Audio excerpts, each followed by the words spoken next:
Muy buenas tardes, bienvenidos de nuevo a Negocios Televisión, bienvenidos al espacio de las noticias del día, pendientes ya de toda la actualidad, de todas las últimas horas, pendientes de la última maniobra por parte de Sánchez, también de la crisis diplomática abierta con Argentina, la última advertencia por parte de Rusia hablando de que cada vez estamos más cerca de un conflicto nuclear.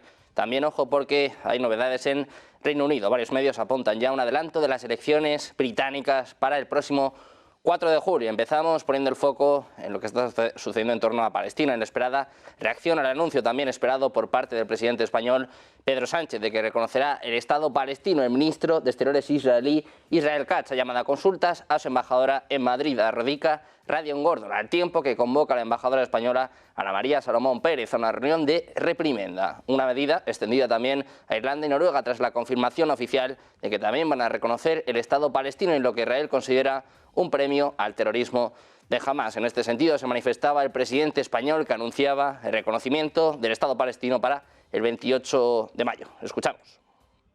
Estamos obligados a hacer cuanto esté en nuestra mano, mandando ayuda humanitaria, como estamos haciendo, asistiendo a los refugiados y desplazados, como estamos haciendo, pero también usando todos los resortes políticos que están en nuestro alcance para decir alto y claro que no vamos a permitir que se destruya por la fuerza la posibilidad de los dos estados, que es la única solución justa y sostenible a este terrible conflicto. Por eso, señorías, quiero comunicarles que tras haber consensuado la decisión entre los dos partidos que formamos el Gobierno de coalición progresista y haciéndonos eco del sentir mayoritario del pueblo español, el próximo martes 28 de mayo España aprobará en su Consejo de Ministros el reconocimiento al Estado de Palestina. Una reacción esperada, no solo por el anuncio de Sánchez, sino porque desde hace meses la Cancillería israelí ve al gobierno español como uno de los más hostiles en Europa, y no solo por su condena a la masiva ofensiva militar en la Franja de Gaza, que inició en respuesta al ataque por parte de Hamas del 7 de octubre. Miramos también al gobierno de Israel, que ha llamado a consultas este miércoles a sus embajadores en Noruega e Irlanda, después de que ambos países hayan anunciado su reconocimiento del Estado de Palestina, advertido de que no será complaciente con los que socavan su soberanía y ponen en peligro su seguridad. Dice Israel que Irlanda y Noruega pretenden enviar un mensaje a los palestinos y a todo el mundo que el terrorismo compensa. Es lo que apuntaba el ministro de Exteriores israelí Israel Katz, que ha advertido de que Israel llamará también a consultas a su embajadora en España en el caso de que diesen este paso, que como les contamos ya ha sucedido. Dice Israel que después de que la organización de Hamas llevara a cabo la mayor masacre de judíos desde el Holocausto, tras cometer los más horribles crímenes vistos por el mundo, estos países eligen dar un premio a Hamas e Irán y reconocer al Estado palestino. Es lo que critica Katz según un comunicado publicado por su cartera. El Ministerio de Asuntos Exteriores de Israel está considerando ya una serie de medidas punitivas contra Irlanda, España y Noruega después de que anunciaran su reconocimiento de un Estado palestino. Entre otras cosas, el Ministerio va a examinar el endurecimiento de las visas para los diplomáticos en las oficinas de la representación europea y la autoridad palestina, una medida que les dificultará operar con los palestinos. Pendientes también de la portavoz del Consejo de Seguridad Nacional de Estados Unidos, Adrienne Watson, ha dicho a los periodistas este miércoles que el presidente estadounidense Joe Biden cree que el Estado palestino debe realizarse mediante negociaciones directas entre las partes y no mediante un reconocimiento unilateral. Añade que el presidente Biden es un firme partidario de una solución de dos estados y que lo ha sido durante toda su carrera, es lo que comentaba esta portavoz. Anteriormente, Biden subrayó que Washington no considera los acontecimientos que tienen lugar en la Franja de Gaza como actos de genocidio. Menciona además que el país sigue comprometido a unir a la región para trabajar por una solución de dos estados. Hablamos también de Francia. El ministro francés de Asuntos Exteriores, Stéphane Sejourne, ha dicho a la AFP este miércoles que no es el momento adecuado para que París reconozca el Estado de Palestina. Añade, eso sí, que su posición es clara, el reconocimiento de un Estado palestino, que dice que no es un tabú para Francia, pero insiste en que esta decisión debe ser útil, es decir, permitir un paso decisivo a nivel político. Los comentarios de Sejourne se produjeron después de que Irlanda, Noruega y España anunciaran sus respectivas intenciones de reconocer a Palestina como Estado.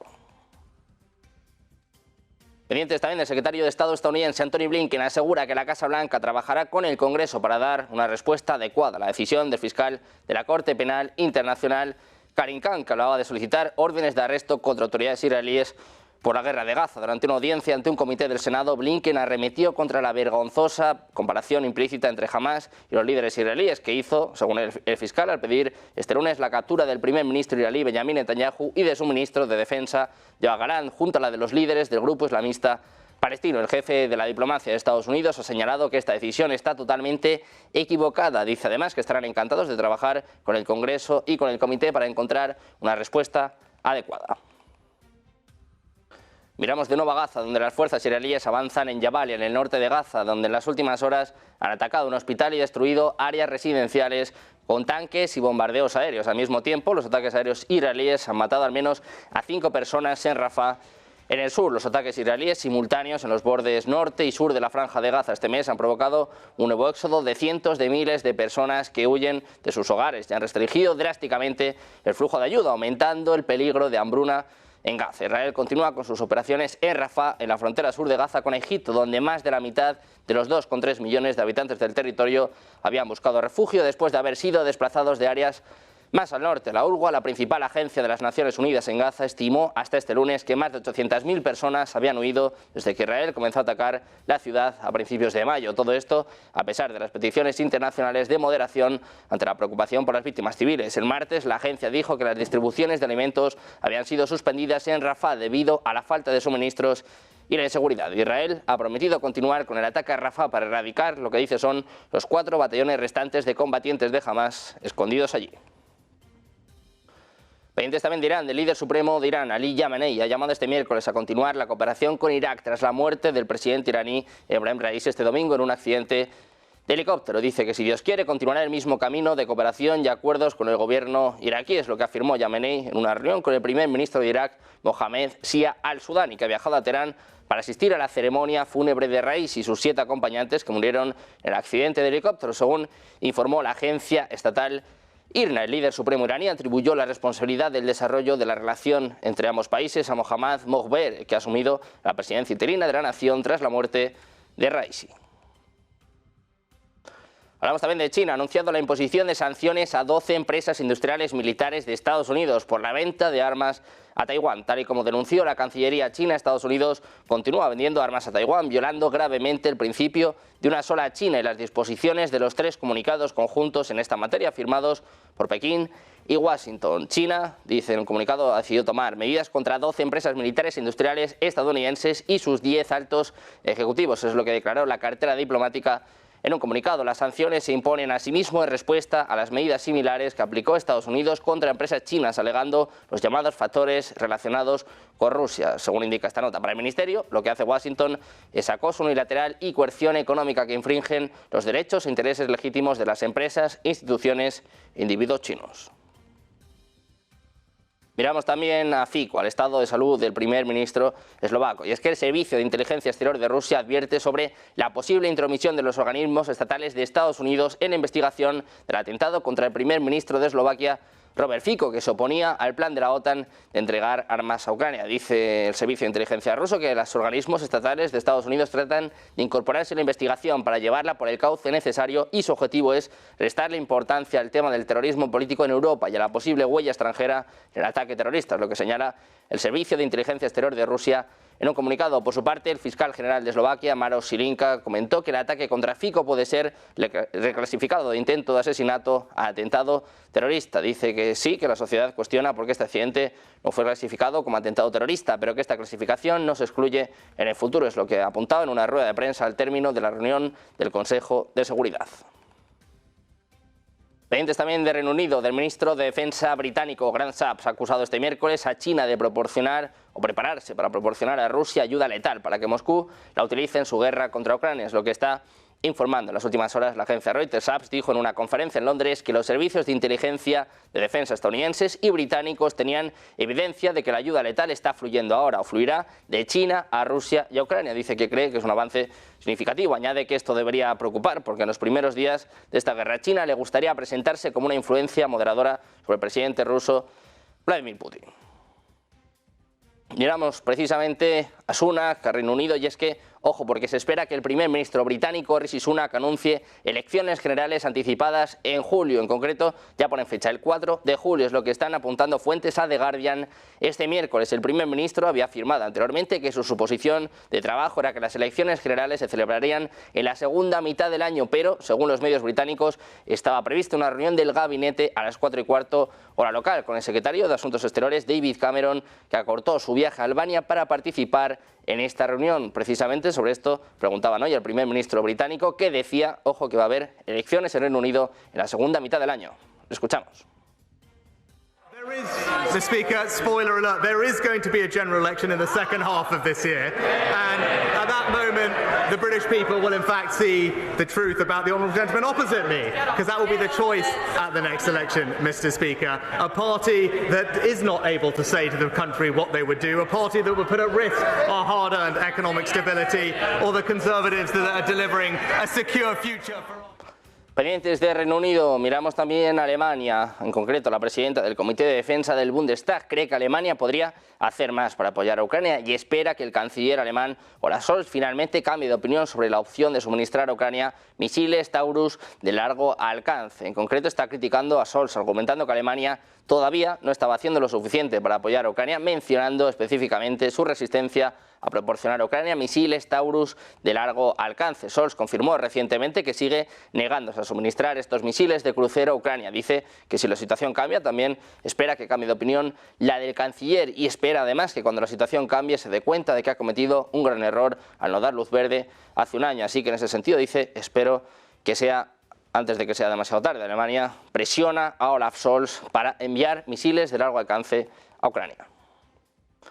Hablamos también de Estados Unidos, de la línea roja del Pentágono sobre los ataques con aviones no tripulados de Ucrania contra la infraestructura energética rusa, que está bajo escrutinio después de que una investigación encontró que algunas refinerías de petróleo objetivo han suministrado combustible al ejército del presidente Vladimir Putin en la guerra en curso. Cuando se le preguntó sobre las conclusiones, Charlie Dietz, un portavoz del Pentágono, dijo a Newsweek que Estados Unidos ha sido muy claro en que no apoyan ni permitirán ataques dentro de Rusia. Añade, eso sí, que la asistencia de seguridad que se les brinda es para uso dentro de Ucrania y que el gobierno ucraniano comprende su posición, pero eso sí matiza. Dice, por un lado, atacar las refinerías de petróleo de Rusia puede afectar negativamente la seguridad y la estabilidad globales, pero en última instancia Ucrania es responsable de sus propias operaciones, así que les dejaré hablar por sí mismos.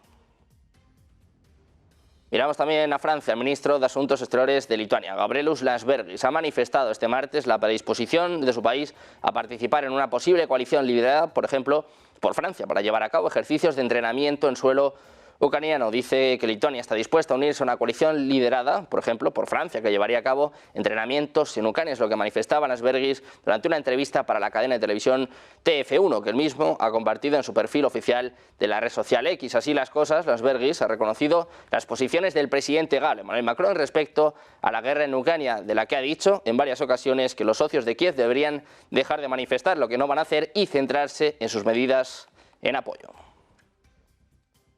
Hablamos también de Estonia. La última advertencia por parte de su primera ministra, Kaja Kallas, encaramada en la rampa abierta en la parte posterior del helicóptero británico Chinook. La primera ministra de Estonia ha vuelto a casa tras observar unos ejercicios militares, complacida de ver la cooperación entre los aliados de la OTAN. Sin embargo, ojo, porque más tarde ha dicho que tenía en mente otros tipos de guerra. En su nación, que colinda con Rusia, ha aumentado el número de sabotajes, dice, guerra electrónica y espionaje, de todo lo cual se culpa a Moscú, mientras la guerra en Ucrania se inclina a favor de Rusia. Se fortalecen las defensas de Estonia, Letonia y Lituania, además de Finlandia y Polonia, países que se encuentran en el frente de batalla. En este sentido, Kallas afirma que Rusia está llevando a cabo una guerra oculta contra Occidente. El presidente lituano, Gitanas Nausėda, ha instado a mantenerse atentos, diciendo este martes que tenía información de que podrían volver a producirse actos de sabotaje. Estonia vuelve a alertar. Su primera ministra, Kaja Kallas, dice que Rusia está luchando una guerra oculta contra Occidente.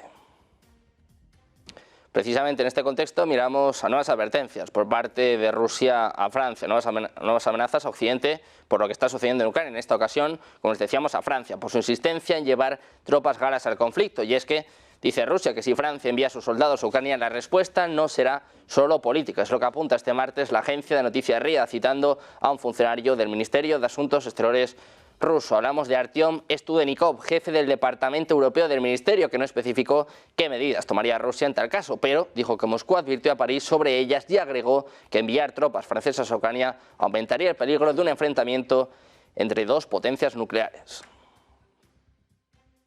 Miramos de nuevo a Rusia, les contamos una propuesta del Ministerio de Defensa ruso para revisar la frontera marítima de Rusia en el Mar Báltico Oriental, que ha sido, ojo, eliminada este miércoles de un portal oficial después de crear confusión y preocupación entre miembros de la OTAN como Finlandia, Suecia, Lituania y Estonia. En su presentación oficial, el Ministerio de Defensa dijo que una medición soviética de la frontera de 1985 había utilizado cartas náuticas de mediados del siglo XX, por lo que no correspondía completamente a coordenadas cartográficas más modernas, pero esa propuesta fue eliminada este miércoles del portal oficial donde había sido publicado un mensaje. Decía simplemente que el borrador está eliminado, no dio ninguna explicación. El Ministerio de Defensa ruso no respondió a una solicitud de comentarios. En el proyecto de decreto original no quedó inmediatamente claro exactamente cómo se podría ajustar la frontera y si hubo o no alguna consulta con otros estados ribereños del Mar Báltico.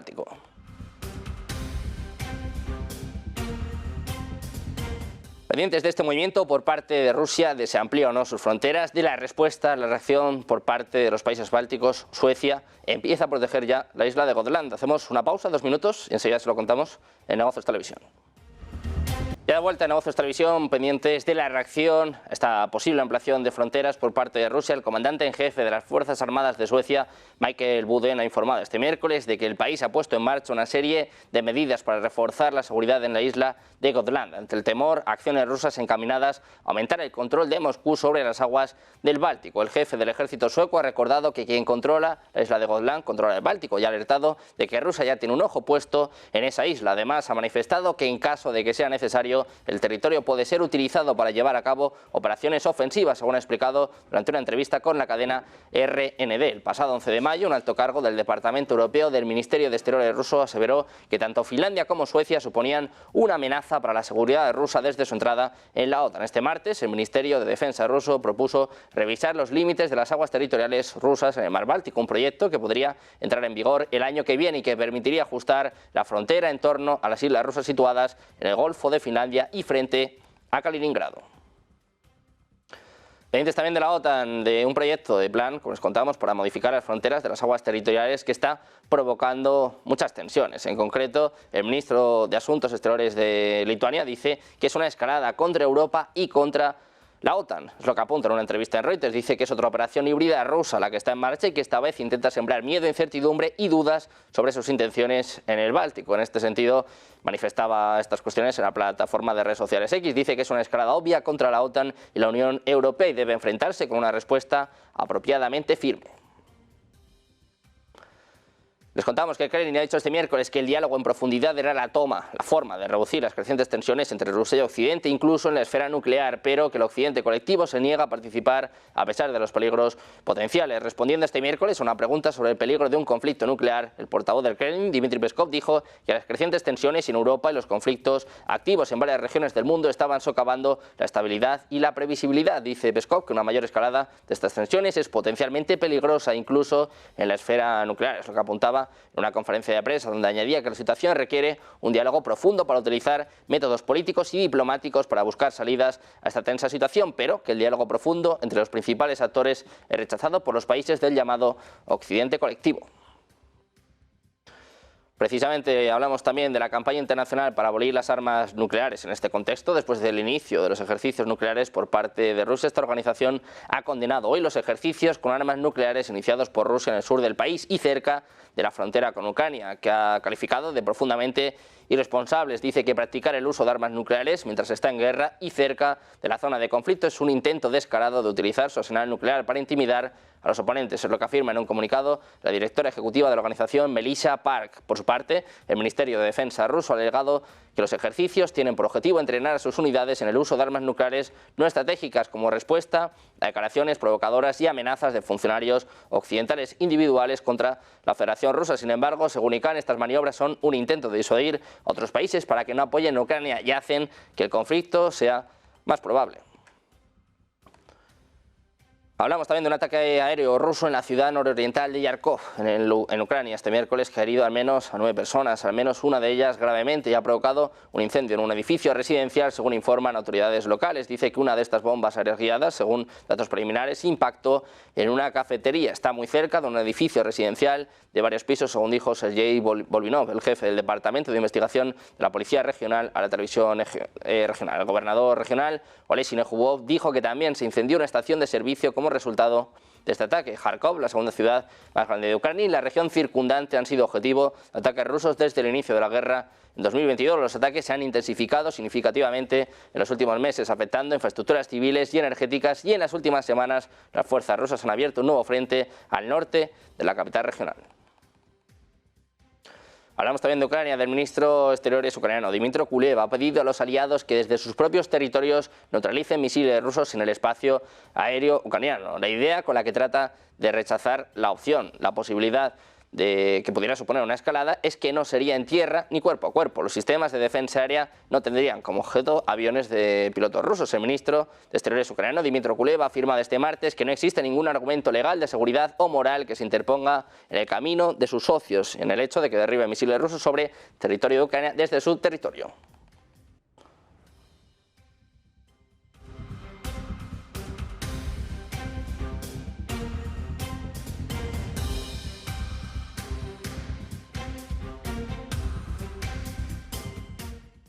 Les contamos la noticia hace apenas unos minutos. Rishi Sunak, primer ministro británico, estaba sopesando anunciar elecciones. Ojo, porque tenemos directo señal desde Downing Street. Escuchamos al primer ministro británico, al menos por ahora.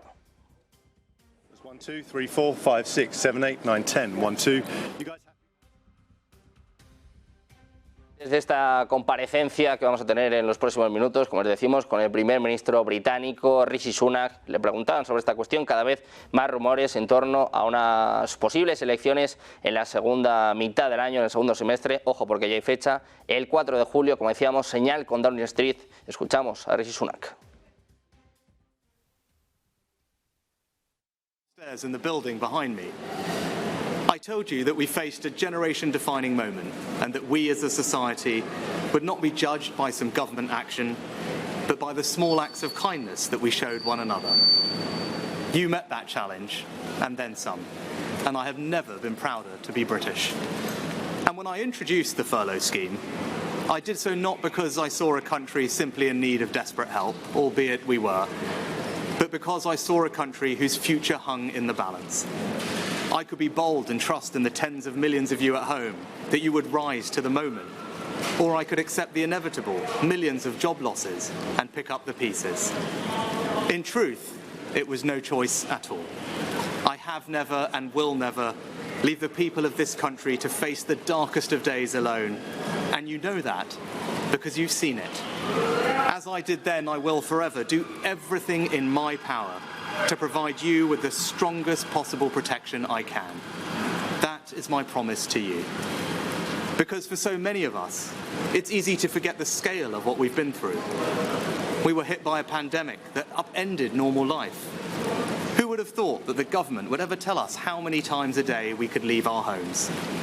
Then, just as we were recovering from COVID, war returned to Europe, with Putin's invasion of Ukraine sending your energy bills spiraling.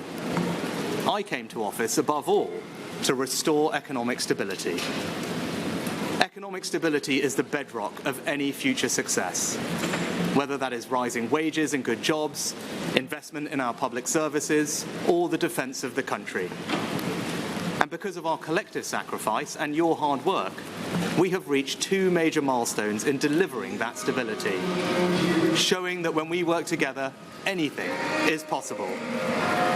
Our economy is now growing faster than anyone predicted, outpacing Germany, France, and the United States. And this morning it was confirmed that inflation is back to normal. This means that the pressure on prices will ease and mortgage rates will come down. This is proof that the plan and priorities I set out are working. I recognise that it has not always been easy. Some of you will only just be Estamos escuchando al primer ministro británico Rishi Sunak, que está a punto de confirmar que va a haber elecciones, si hay fecha, el 4 de julio. Está hablando también de la situación económica de Reino Unido. Dice que están mejorando economías como la francesa, como la alemana, que la inflación está volviendo a su objetivo, y también está hablando de la seguridad después de la pandemia, después también del conflicto en Ucrania. Dice Sunak que su objetivo es proporcionar la mayor seguridad a los ciudadanos británicos. Seguimos escuchando el anuncio del primer ministro británico. Progress we have made, or risk going back to square one with no plan and no certainty. Earlier today, I spoke with His Majesty the King to request the dissolution of Parliament. The King has granted this request, and we will have a general election on the 4th of July. This election will take place at a time when the world is more dangerous than it has been since the end of the Cold War. Putin's Russia is waging a brutal war in Ukraine and will not stop there if he succeeds. That war has also made it all too clear the risk to our energy security. In the Middle East, the forces of Islamist extremism threaten regional and ultimately global stability. These tensions are exploited by extremists who seek to undermine our values and divide our society here at home. China is looking to dominate the 21st century by stealing a lead in technology. And migration is being weaponized by hostile states to threaten the integrity of our borders. And these uncertain times call for a clear plan and bold action to chart a course to a secure future. You must choose in this election who has that plan, who is prepared to take the bold action necessary to secure a better future for our country and our children. Now, I cannot and will not claim that we have got everything right. No government should. But I am proud of what we have achieved together, the bold actions we have taken, and I'm confident about what we can do in the future. We've tackled inflation, controlled debt, cut workers' taxes, and increased the state pension by £900. We've reduced taxes on investment and seized the opportunities of Brexit to make this the best country in the world to grow a business. Pendientes del anuncio, la noticia del primer ministro británico Rishi Sunak pone fecha. El 4 de julio tendrán lugar las elecciones generales en Reino Unido. Ojo, porque también ha hablado del periodo que le ha tocado vivir. Dice que Reino Unido ha vivido los años más difíciles, los 5 años más difíciles desde la Guerra Fría. Dice, pues eso sí, que bueno, pues han podido capear el temporal, que Reino Unido ha luchado con los momentos más complicados de su historia reciente. Hablaba de cómo China quiere apoderarse del siglo XXI, de cómo Rusia está luchando en Ucrania y de que, bueno, que él está convencido de que han podido luchar con todo esto y que está orgulloso con lo que ha conseguido en su mandato. Seguimos escuchando al primer ministro británico Rishi Sunak, que acaba de anunciar elecciones anticipadas en Reino Unido. Lo escuchamos. And we are stopping the boats with our Rwanda partnership. And we will ensure that the next generation grows up smoke-free. I hope that my work since I became Prime Minister shows that we have a plan and are prepared to take bold action necessary for our country to flourish. Now, I've stuck with that plan and always been honest with you about what is needed, even when that's been difficult. Because I'm guided by doing what is right for our country, not what is easy. Now, I can't say the same thing for the Labour Party, because I don't know what they offer. And in truth, I don't think you know either. And that's because they have no plan. There is no bold action. And as a result, the future can only be uncertain with them. On the 5th of July, either Keir Starmer or I will be Prime Minister. He has shown time and time again that he will take the easy way out and do anything to get power. If he was happy to abandon all the promises he made to become Labour leader once he got the job, how can you know that he won't do exactly the same thing if he were to become Prime Minister? If you don't have the conviction to stick to anything you say, if you don't have the courage to tell people what you want to do, and if you don't have a plan, how can you possibly be trusted to lead our country, especially at this most uncertain of times? Over the next few weeks, I will fight for every vote. I will earn your trust, and I will prove to you that only a Conservative government led by me will not put our hard-earned economic stability at risk, can restore pride and confidence in our country, and with a clear plan and bold action, will deliver a secure future for you, your family, and our United Kingdom.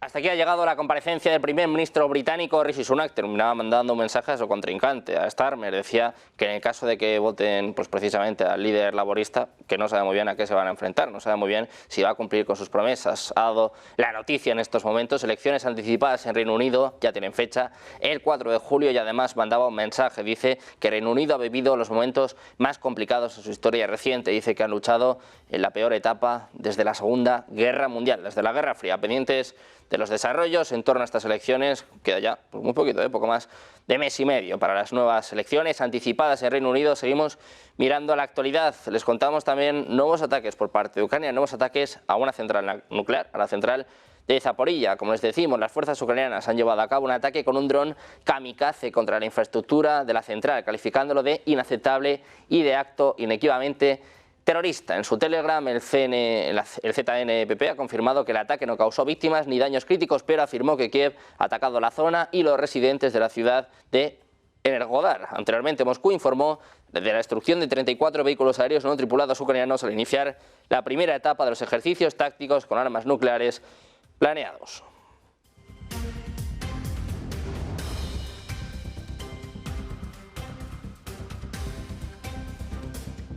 Pendientes de los últimos ataques por parte de Ucrania, como decíamos, ataques a la central nuclear, también los ejercicios nucleares por parte de Rusia, la última amenaza a Francia, la noticia en Reino Unido. Hacemos una pausa, un par de minutos, enseguida volvemos con el análisis, con los expertos, enseguida Santiago Armesilla en Negocios Televisión. Ya de vuelta a Negocios Televisión, pendientes de la actualidad de las últimas horas, también, como siempre, de traerles el mejor análisis, pendientes de Reino Unido, de los ejercicios nucleares por parte de Rusia, el nuevo ataque de Ucrania a una central nuclear. Vamos a analizar estas cuestiones de la mano de Santiago Armesilla, politólogo y doctor en economía y escritor. ¿Qué tal? Muy buenas, Santiago. Muy buenas tardes. Hola, buenas tardes. Encantado de estar aquí. Igualmente, Santiago, un placer volver a tenerte por aquí en un momento en el que, bueno, pues como ves, la actualidad nos abrasa, en este caso en Reino Unido. Quiero preguntarte por lo último, por estas elecciones anticipadas en Reino Unido, un Sunak que está en una posición cada vez más complicada, ¿no? Se vio también en las últimas elecciones y que ahora sorprende con este movimiento. Quiero saber si a ti te ha sorprendido, qué piensas de este movimiento, este anticipo por parte de Sunak. Bueno, a ver, sorprenden este tipo cuando surgen, pero yo creo que hay una base previa que lo explicaría. Es decir, el conflicto que tiene el Reino Unido con Rusia a nivel diplomático y en el fondo también militar, que ha llevado a que el agregado militar británico en Rusia pues ya no esté allí. Y el hecho también importante de que Sunak, cuando llegó al poder, lo hizo sin haber sido elegido mediante sufragio universal, pues a lo que hay que añadir, por ciertas tensiones sociales que se derivan de la situación económica británica, pues han llevado a que convoque elecciones anticipadas, quizás en un intento para tratar de, entiendo yo, que legitimar mediante la legalidad vigente allí, pues su propio papel rector como jefe de gobierno en el Reino Unido. Con esto, pues el Reino Unido se une a esta fiesta, entre comillas, de la democracia que supone este año 2024, ¿no? Que es el año de las elecciones. Pues el Reino Unido no podía faltar. Yo creo que las tensiones nacionales e internacionales británicas han llevado a esta decisión. Creo que además el Reino Unido está en una posición difícil desde que salió de ciertos organismos europeos, lo cual que también es verdad que en otras cuestiones le ha beneficiado por su acercamiento a Estados Unidos, pero sobre todo creo que Sunak busca legitimarse políticamente en una situación de incertidumbre nacional e internacional. Pues vamos a ver cómo le sale esta jugada, ¿no? A Rishi Sunak. De momento, las anteriores elecciones, desde luego que han supuesto un gran varapalo, así que vamos a ver qué sucede, vamos a ver si hace, pues por ejemplo aquí en España, ¿no? Como Sánchez, que nos tiene acostumbrados a ese tipo de maniobras. Hablando precisamente de maniobras, Santiago, quiero preguntarte por el inicio de los ejercicios nucleares. Era algo, bueno, pues que se veía venir, ya estaba anunciado, ya lo anunció el propio Putin. Era una respuesta, ¿no?, sobre todo a las amenazas por parte de Occidente, por parte del presidente francés, por parte precisamente del secretario de Asuntos Exteriores británico, pero al final la noticia se ha confirmado, se han iniciado estos ejercicios. Quiero preguntarte pues un poco cuál es tu reacción, cuál es tu opinión y sobre todo cómo puede afectar al conflicto, si puede ser una escalada del mismo. Bueno, el propio amo del Kremlin, Dmitry Peskov, ha llamado en los últimos momentos a tratar de que no se escale el conflicto más. Ha llamado a un diálogo profundo, pero bueno, está en su papel de diplomático de alguna manera. Yo creo que las tensiones con Francia, con Macron, también han propiciado este tipo de situación, aunque bueno, las maniobras nucleares, Rusia en el fondo no ha dejado de hacerlas desde que la Unión Soviética tenía la bomba nuclear, un poquito después que Estados Unidos, y creo que básicamente es una forma de ejercicio de la disuasión. Como diciendo, bueno, cuidado con nosotros que tenemos este tipo de armamento y no es un armamento que queramos usar, pero podemos hacerlo. Ya Stalin decía en tiempos que la bomba nuclear se tendría para no usarla y para amedrentar a lo que él llamaba los débiles. Y efectivamente la inmensa mayoría, a pesar de las bombas de Hiroshima y Nagasaki por parte de Estados Unidos, la inmensa mayoría, repito, de estados que tienen la bomba nuclear no las han usado contra población civil en un conflicto bélico. Francia es una potencia nuclear también. Por cierto, el Reino Unido también. Creo que de Europa Occidental, bueno, creo no, es así, de Europa Occidental solo Francia y el Reino Unido son potencias nucleares y evidentemente una Unión Europea sin el poder nuclear francés después del Brexit, pues sería una organización supraestatal que en gran medida se vería bastante limitada en su posibilidad de quehacer bélico geopolítico, porque además dentro de la OTAN los países con armamento nuclear son Estados Unidos, Francia, Reino Unido y poco más. Bueno, pues yo creo que también hay que tener en cuenta, como ha dicho Peskov, que estas maniobras de disuasión a través del armamento nuclear ejemplifican otra cosa. Es decir, nosotros los rusos, siempre desde la perspectiva de Moscú, estamos defendiendo el qué, la integridad territorial de la Federación de Rusia. Integridad territorial que vemos amenazada desde el momento en que la OTAN se acerca peligrosamente a nuestras fronteras y particularmente a través de la enorme frontera que en Europa Oriental tienen Ucrania y Rusia. Pues hombre, no sé, yo creo que esto es un capítulo más o un punto aparte más en esta escalada constante de tensión geopolítica y bélica que realmente, yo siempre digo, la geopolítica no es una ciencia exacta, no es química, no es álgebra, no es lógica formal, es más un arte prudencial y evidentemente ahora mismo, pues sinceramente no podemos saber cuál va a ser el siguiente capítulo y cuál capítulo puede ser el que pueda desencadenar en algún momento, no se sabe cuál, algo mucho más gordo. Puede ser algo mucho menos grave que esto o más, no se sabe. Pero evidentemente aquí cada estado involucrado directa o indirectamente en la guerra de Ucrania está enseñando sus garritas o sus fauces para decir aquí estamos y llegaremos a donde podamos y queramos llegar. Vamos a ver hasta dónde llega este conflicto. Santiago, la pregunta ahora mismo, claro, es evidente. Si estamos más cerca o más lejos de un conflicto nuclear que ayer, ¿qué suponen estos ejercicios por parte de Rusia? Si puede haber algún tipo de respuesta por parte de la OTAN. Por ejemplo, contábamos hace apenas unos minutos que, claro, Ucrania está volviendo a atacar precisamente la central nuclear de Zaporilla. Vemos como Estonia, Finlandia, Letonia, por ejemplo, ahora Kaja Kallas estaba hablando de que hay una guerra oculta de Rusia con la OTAN. Claro, vemos que estos movimientos, por lo menos en los bálticos, han despertado cierto temor, ¿no? Por lo menos cierta histeria incluso, me atrevería yo a decir, en las últimas horas. Bueno, yo creo que esa histeria está instalada en los países bálticos, en los tres, desde prácticamente que se disolvió la Unión Soviética. Y hay que recordar que después de la admisión de Finlandia y de Suecia a la OTAN, prácticamente el mar Báltico, salvando el enclave de Kaliningrado y la salida a ese mar, pues de la parte que está el puerto de San Petersburgo en Rusia, es un mar ya otánico. Entonces, esa tensión yo creo que nunca ha dejado de hacerse, de realizarse, de ejercitarse. Ahora bien, creo que, a mi juicio, este año 2024, todos estos procesos electorales que se van a vivir van a dirimir y determinar en gran medida los pasos siguientes a realizar en los próximos meses y años después de estas elecciones, uniéndose el Reino Unido a ello y al mismo tiempo, porque claro, yo creo que Sunak, que no lo he dicho antes, también busca legitimar su política exterior en este conflicto. Yo creo que dependiendo de cómo avance la guerra en Ucrania, de cómo avance el ejército ruso dentro del territorio ucraniano, veremos si toman Kharkov o no, veremos qué pasa en Kiev dentro de un tiempo. Eso, combinado con esta dialéctica electoral que se va a dar, pues va a determinar un poco cómo van a evolucionar los acontecimientos. Es decir, va a haber un cambio de gobierno en Estados Unidos, qué va a pasar con Sunak en el Reino Unido, qué va a pasar en la Unión Europea, qué fuerzas políticas van a ser mayoritarias o minoritarias, cuál va a ser el juego de poder entonces. Todo eso va a estar combinado con el avance del ejército que comanda Putin en territorio ucraniano. Y bueno, y creo que hay que recordarlo, evidentemente está China observando desde la distancia, pendiente de todos los acontecimientos, que en el fondo también es el actor del cual nunca se habla, pero que es fundamental también en este conflicto.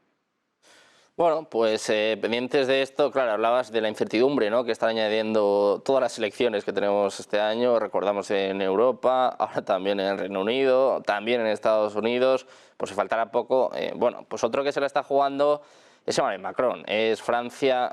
Estamos hablando un poco de las amenazas que ha habido por parte de Occidente, hablabas tú del acercamiento de la OTAN también a las fronteras rusas, pero últimamente se están dando pues pasos más allá, ¿no? Sobre todo el presidente francés, Emmanuel Macron, que hoy ha recibido una nueva respuesta por parte de Rusia. Una fuente del Ministerio de Asuntos Exteriores decía a RIA Novosti que en el caso de que finalmente esto se concrete, en el caso de que de verdad Francia envíe tropas a Ucrania, si es que no lo ha hecho ya, que la respuesta no va a ser solo política. Parece que cada vez se lo están dejando más claro. De hecho, se apuntaba que ya Rusia ha deslizado un poco cuál sería la respuesta, ¿no? Básicamente, pues dónde sería la respuesta y cómo sería el ataque por parte de Rusia.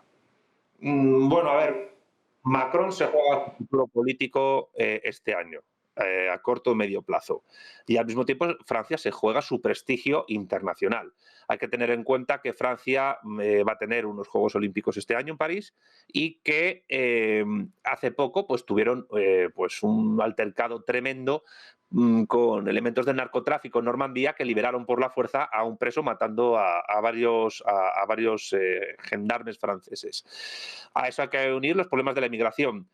Bueno, yo siempre insisto en una cosa. Cuando hablamos de Occidente estamos hablando de una entelequia que no existe ni puede existir, porque aquí hablamos de una biocenosis en sentido biológico de estados donde cada uno busca sus intereses y donde cada uno juega sus cartas en el concierto internacional. Francia juega las suyas, el Reino Unido juega las suyas, España juega las suyas, Alemania, Italia, Portugal, Estados Unidos, Canadá, y evidentemente si tienen algún tipo de voz unificada, solo lo es en tanto que Estados Unidos, a través de la OTAN y en menor medida a través de la Unión Europea, que en gran parte es una creación nacida de la Comunidad Económica Europea y del Plan Marshall después de la Segunda Guerra Mundial, pues trata de unificar a todos en base a sus intereses geoestratégicos. Por tanto, hablar de Occidente es hablar de la nada, es hablar de un montón de estados con sus grupos de poder, sus clases sociales, sus partidos políticos, sus grupos de presión, sus grupos empresariales, sus lobbies, etcétera, que tienen sus propios planes y programas y que se entrecruzan unos con otros.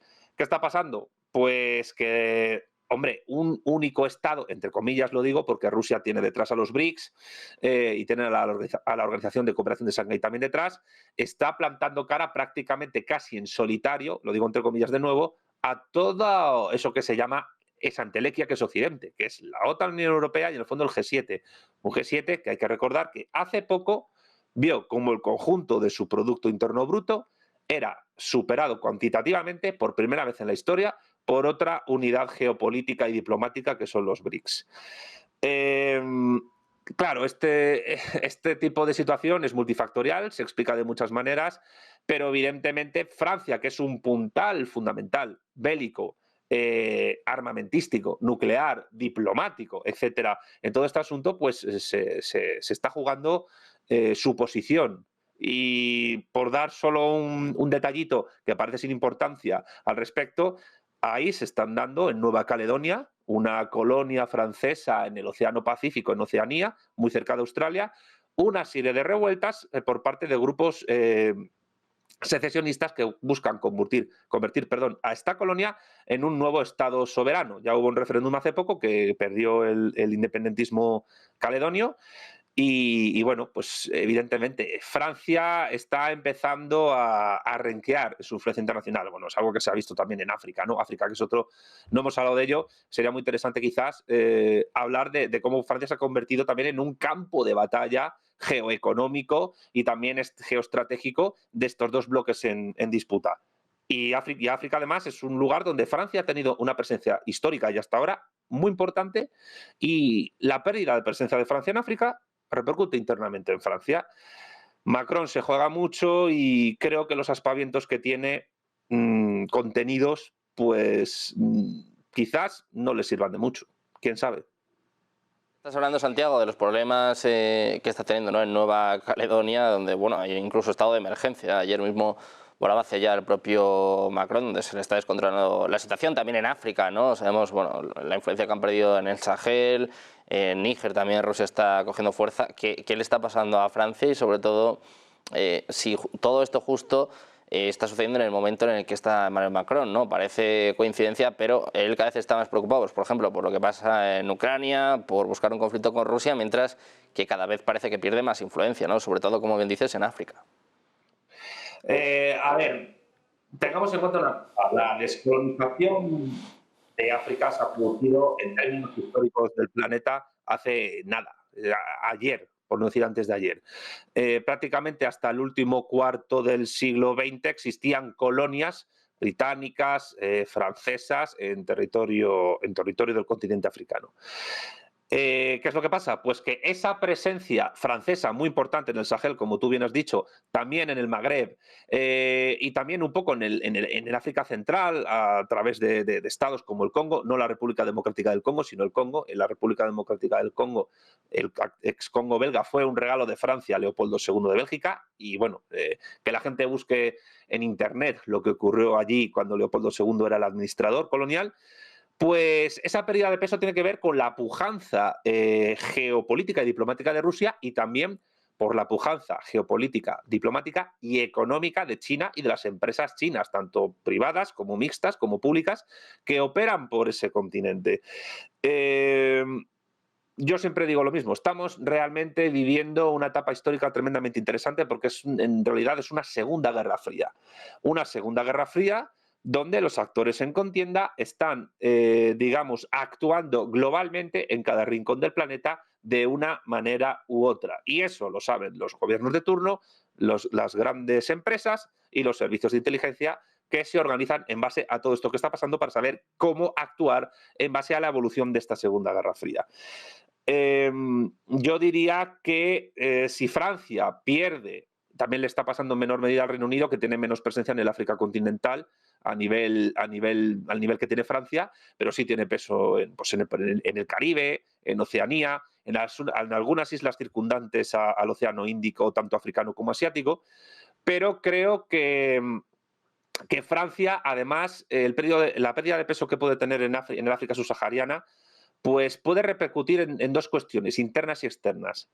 Internas con respecto a las poblaciones de origen migrante que vienen de esos lugares y que viven dentro de Francia y que casualmente son personas que viven en los famosos banlieues y que han tenido históricamente siempre problemas de integración cultural, económica, laboral, etcétera, en Francia de manera muy acusada, con repercusiones políticas importantes. Y en segundo lugar, también en las pretensiones que el propio Macron pues evidenció hace tiempo de que Francia pudiera reverdecer a nivel diplomático en el continente africano por un repunte del idioma francés que podía convertirse, y lo decía hasta Macron, arrebatándole al español su puesto como segunda lengua nativa del planeta. Como lengua nativa, el francés lo hablan menos de 100 personas en el mundo y la francofonía, cuando habla de su implantación diplomática y política mundial, incluso pues asumen la misma a países donde no se ha hablado francés nunca, como por ejemplo Rumanía, simplemente porque el rumano, idioma también latino, tiene influencia del francés. Pero el tema es que los intentos siempre de enardecer la grandeur de la France a nivel imperial, pues siempre se han visto pues minados por otros imperios que han estado en pugna. Ahora por China y por Rusia, en el pasado por Inglaterra o por España. Y claro, pues esos planes y programas diplomáticos que podían reverdecer también la francofonía, que también hubiera tenido sus efectos económicos evidentes, tampoco les está saliendo bien a los franceses. ¿Qué puede salir en Francia como en la jefatura del Estado y del Gobierno si Macron deja de estar en el poder? Pues eso es algo que habrá que ver. Y evidentemente lo que le suceda en el poder a Macron, en España tendremos que estar atentos, evidentemente, porque tenemos una frontera muy amplia con Francia y es el estado fronterizo con España más poderoso. Así que, bueno, es lo de siempre, ¿no? Es la incertidumbre, pero no deja de ser bonito y simpático, entre comillas, pues analizar todas estas cosas cuando pasan. Bueno, pues pendientes de la pérdida de influencia por parte de Francia, quiero preguntarte también, de nuevo, mirando el conflicto en Ucrania, con precisamente las últimas peticiones por parte de Zelensky, también de Kuleva. Estaban pidiendo a sus socios derribar misiles rusos desde su territorio, derribar misiles rusos desde territorio OTAN. Hablaba el otro día Zelensky, hace un par de días, sobre utilizar armas occidentales para atacar territorios rusos. Claro, ambas cosas son dos líneas rojas de Putin, dos líneas rojas de Rusia. Demuestra un poco también la situación cada vez más desfavorable para Ucrania, ¿no? Demuestra que están intentando como sea arrastrar a la OTAN a este conflicto, más bien, bueno, involucrarla aún más, si se puede. Sí, evidentemente. Y además creo que hay que relacionarlo con la respuesta que he dado a cuando has planteado la pregunta, pues de las maniobras con armamento nuclear de Rusia. Yo creo que Zelensky cada vez se ve más ahogado por la situación, más atorado. Y habrá que estar muy atentos también un poco al futuro, no ya solo político, sino personal del propio Zelensky cuando la guerra vaya terminando. Que también puede pasar que el propio poder en Ucrania le mueva de la silla y ponga a otra persona que veremos pues lo que puede hacer. Yo no sé hasta qué punto Zelensky se puede sentir él mismo como una suerte de marioneta de la geopolítica internacional y de cómo la geopolítica internacional, tanto de un lado como de otro, pues ha actuado hasta usar al último ucraniano en un conflicto que a Ucrania en el fondo la está machacando como Estado y la está ahogando. Probablemente ninguna nación del mundo se querría ver ahora mismo en la situación en la que está Ucrania desde el año 2022. Es difícil de decir, evidentemente, pero los días de Zelensky a nivel de poder político están contados. ¿Cómo acabarán? No se sabe hasta que lleguemos a la situación, hasta que empíricamente lleguemos a esa situación. Pero la verdad es que, bueno, a mí no me gustaría estar ahora mismo en el cuello de Zelensky. Bueno, pues así está la situación para Ucrania, para el presidente ucraniano, que por cierto cumplía su mandato y dijo hace apenas unas horas que por la ley marcial va a continuar. Parece que de momento las elecciones ni están ni se esperan en Ucrania. Bueno, Santiago, muchísimas gracias por estar con nosotros un día más, un placer. Muchas gracias, muy buen día. Igualmente, como siempre, estar bien. Igualmente, un abrazo. Nosotros seguimos pendientes, como ven, de la actualidad económica, geopolítica, pendientes también de las actas de la Reserva Federal, a eso de las 8. No se vayan, porque hacemos una pausa y seguimos con toda la información, como siempre, en su casa, en Negocios Televisión.